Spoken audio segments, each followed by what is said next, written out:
100% 실화임을 알려드립니다. 제 친구가 단란 주점의 웨이터로 일하고 있을 때 같은 주점에 있던 아가씨가 겪은 일이거든요. 제가 앞으로 실제 귀신 경험담을 많이 적을 건데 대부분이 향락 사업에 종사하는 사람들이 겪은 얘기랍니다. 그런 직업에 종사하는 분들이 심리적으로 불안하고 해서 귀신 같은 걸 많이 본다고 하더군요. 자, 이제부터 시작하겠습니다. 집을 가출하고 나온 여자들이 할 수 있는 일이 뭐가 있을까요? 아마 가장 먼저 고려하고 택하는 일이 술집 여종업원일 것입니다. 4명의 아가씨들, 그 4명은 아는 사이였다네요. 집을 가출하고 나와 제 친구가 일하는 단란 주점에서 일하게 되었죠. 그리고 4명이서 같이 방을 쓰면 방값을 줄일 수 있을 거란 생각에 주위 여인숙에 같이 방을 구하러 갔더랬죠. 그런데 그 중 2명은 그 여인숙이 왠지 모르지만 느낌이 좋지 않다고 말하며 다른 방을 구하러 간다고 했답니다. 결국 나머지 2명의 아가씨만이 방값이 싼 맛에 여인숙 비스무리한 숙소에 묵게 되었다는군요. 하지만 처음 우려와는 다르게 그 숙소에서 불편한 점은 하나도 없었다더군요. 그런데 첫날 새벽쯤에 누가 방문을 두드렸다네요. 2명의 아가씨들은 누군지 확인도 안 하고 겁없이 문을 열어줬다고 하네요. 그랬더니 곱게 한복을 입고 머리는 예쁘게 촉을 친 할머니가 웃으면서 서 있었다고 하더군요. 그 할머니가 말하길 자기는 주변 시장에서 떡을 파는 할머니인데 오늘 새 이웃이 온다고 해서 얼굴 좀 보려고 이렇게 새벽에 문을 두드리게 되었다며 사과를 했다더군요. 아이고, 이 아가씨들 얼굴이 참 곱네요. 이러면서 말이죠. 예의도 바르고 옷도 깔끔하게 입어서 그랬을까요? 그 2 아가씨는 금방 할머니랑 친해지게 되었답니다. 그 할머니는 떡 장사를 하기 때문에 밤에 팔다 남은 떡을 가져와서 나눠 먹었다고 합니다. 많이 친해져서 옛날 얘기라든지 그런 대화도 나누곤 했다네요. 그래서 2 처녀랑 그 할머니는 아주 깊은 관계가 되었다고 합니다. 그러길 3주째 그 아가씨들도 염치가 있어서 계속 할머니 떡을 얻어먹을 수 없다고 생각했다네요.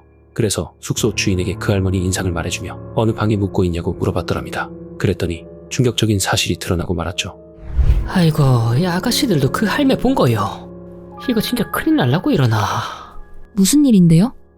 그 할매가 산 사람이 아니다 아이가.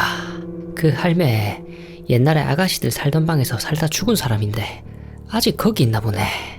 그러고 뭐이 전에 살던 사람도 그 할매 얘기했었는데. 그게 진짜예요? 안 되겠네. 용한 점쟁이라도 찾아가 보이소. 그게 지금은 괜찮을지 몰라도 나중에 골병 들어가 고생한다 아이가. 이제부터 진짜로 무서운 부분입니다. 처음에 다른 2 아가씨가 이 방을 선택하지 않았던 건 본능이었을까요? 어쨌든 2 아가씨는 제 친구가 일하는 가게 매니저에게 물어서 용화무당을 찾아갔습니다. 그런데 웃긴 게 가자마자 무당이 하는 말이 사람만 들어오고 귀신은 절로 안 가나?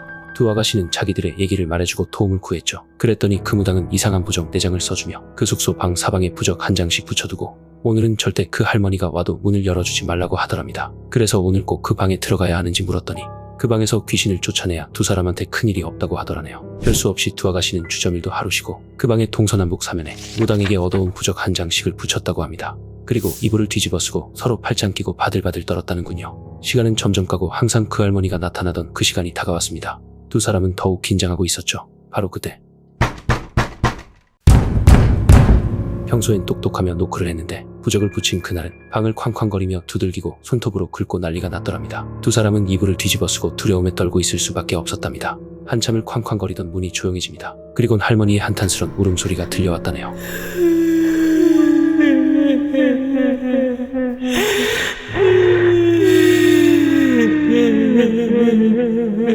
그 2 아가씨는 그동안 귀신 할머니랑 그간 쌓인 정 때문에 함부로 대하지 못했고 결국 문을 열었다고 합니다. 그랬더니 평소처럼 곱게 한복을 입은 차림이 아니라 누더기 옷을 입고 머리는 산발을 하고 사람 얼굴로는 보기 힘들 정도로 비쩍 마른 모습의 기괴한 할머니가 자기들을 노려보고 있더랍니다. 야, 이 년들아, 내가 평소에 얼마나 너희한테 잘해줬는데 고작 돌아온다는 게 이기가. 이 개년들아, 쌍년들아, 저거 당장 안 되나? 평소처럼 예의 바른 할머니가 아니었답니다. 하지만 할머니 말을 듣고 보니 그동안 자기한테 해를 끼친 것도 없는 것 같아서 부적을 떼려고 했죠. 그런데 다른 한 명의 아가씨가 안 된다고 말리더라네요. 다른 한 명의 반대가 너무나 심해 내일 그 무당집에 다시 찾아가서 상담하기로 하고 부적을 그대로 뒀답니다. 그러자 야, 이 쌍년들, 내가 다시는 찾아오나 봐라 하면서 그 할머니가 사라졌답니다. 날이 밝자 2 아가씨는 무당집으로 찾아가서 어제 겪은 얘기를 했답니다. 야, 이 미친 것들아, 내가 문 열지 말라 했지, 어? 그래도 2 아가씨는 그 할머니 귀신한테 뭔가 자기들이 해줄 수 있는 일이 없냐고 물어봤답니다. 그러자 무당이 하는 말이 야, 이년들 이거 술집 땡기는 년들이라 그런가 머리가 존나 안 좋네. 어제 누가 부적대지 말라고 말렸노? 두 아가씨들은 갑자기 뭐가 뭔지 뒤죽박죽인 상태가 되어버렸죠. 그 아가씨들은 서로를 가리키며 너 아니었어?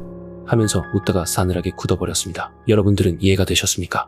그 두 아가씨들은 새벽에 문을 연 순간부터 할머니 귀신한테 홀려 있었던 것입니다. 그 상황에서 부적을 때려다가 그 두 아가씨가 아닌 다른 영적 존재가 그 할머니를 방해하면서 간신히 부적을 떼지 않고 그대로 둔 것이죠. 그리고 무당이 하는 말이 너희들 운 좋은 줄 알아라. 아마도 너희 조상신이거나 다른 귀신인 것 같다. 그리고 귀신한테 홀린 상태에서 들은 얘기는 함부로 믿으면 안 된다. 귀신한테 잘해주면 안 된다고. 이랬답니다.